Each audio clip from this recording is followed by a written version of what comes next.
Hi, welcome back to the short tutorial. In this video, I will teach you how to make a story in Snapchat in 2023. So this is the new feature on the Snapchat. Now you can make a story with your friend on the Snapchat. So how you can do it, watch this video till the end. And if this video really helps you out, do subscribe to my channel.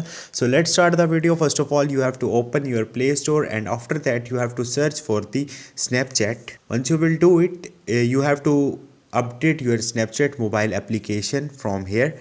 Once you will do it, go back and open your Snapchat, and after that, first of all, you can click on the friend icon from the second last right bottom, and here you will get the story option. Moreover, if you can't find like this, simply go to the chats and select a friend with whom you want to make a story. So I have one friend right here.